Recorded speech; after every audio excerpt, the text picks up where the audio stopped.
Hi everyone, this is Sunette, and in this video I would like to discuss relationship connections. What do I mean by that? So in many ways there is quite an experience or a feeling involved with the word connect, or to connect, but this is not the context or definition of connection that I'm referring to within this video. Let me first explain this context and definition and also practice of connecting with your partner.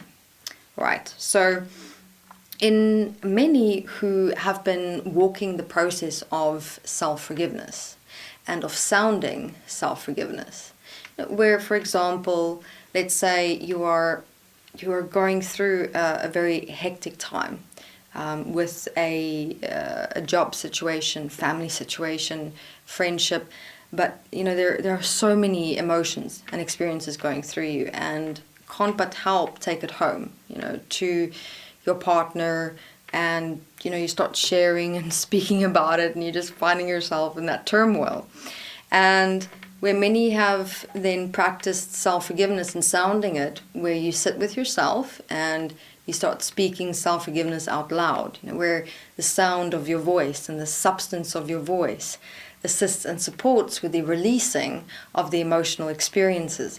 For example, let's say you have identified anxiousness. I forgive myself that I have accepted and allowed myself to participate in this anxiousness, this emotional turmoil about this experience. I see, realize, and understand that the more I remain in this emotional state, I cannot see the problem clearly and can therefore not resolve the problem into a solution that is best for me and best for others as well. I forgive myself that I haven't accepted and allowed myself to reach the point of calm I know I am able to and capable of. So you start speaking the sounding, your voice. It's extraordinary how much the sounding of self-forgiveness really slows you down and calms you down in your being and body. So what I would suggest is, for those of you who are in a relationship and both of you have been walking self-forgiveness and the sounding thereof for some time, that something you can practice is standing in each other's shoes and doing self-forgiveness on each other's behalf. What do I mean by that? Now, an interesting thing that develops in a relationship, especially if it's been long-term, is a being physical connection, right? But it's not a connection as in, you don't see like lines moving in between the two people on any level of existence. It's as though you start synchronizing and merging on a level within physical matter. You can see you're merged into one and equal. You may be very sensitive to your partner in many ways, where partner A could be picking something up in partner B, and partner A is like, hey, I noticed a change in your tonality, what's going on? And then partner B may have not even realized it. Partner A can see it, can sense it, can feel it. And then there a point might open up, and it opens up a discussion, and partner B looks into it and sees a reaction or an experience or a suppression or something. So a natural oneness starts developing on a very deep level of a being and body in a relationship. All right. Now, what I was looking at exploring was a couple doing self-forgiveness together, where, let's say, partner A had been the one who'd been going through this really hectic experience, lots of turmoil, lots of emotions, right?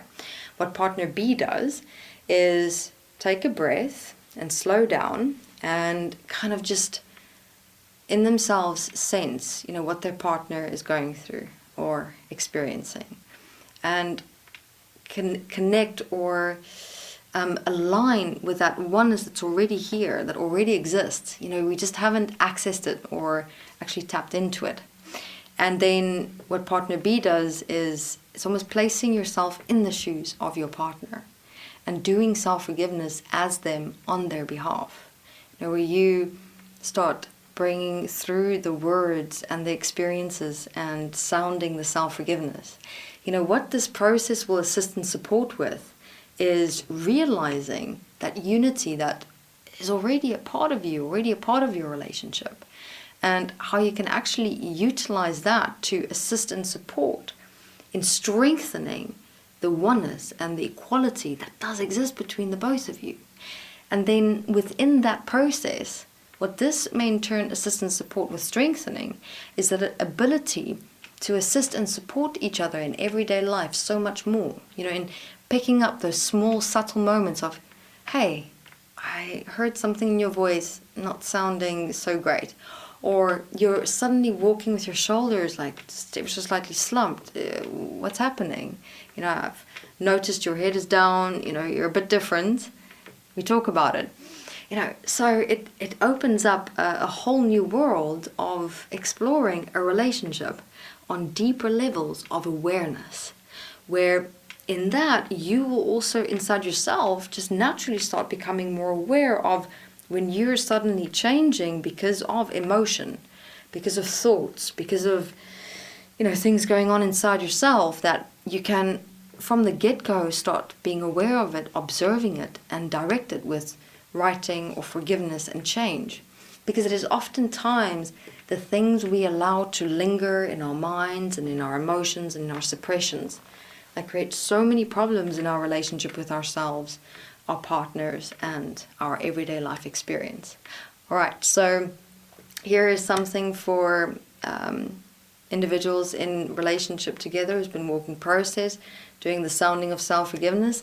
If, for example, you are not in such a relationship, and this is also the first time that you're hearing about doing self-forgiveness together in a relationship, always assess this with yourself. We're all individuals in different stages and phases in our processes, and you may find that it's not a process where your partner is as of yet in themselves or their mind.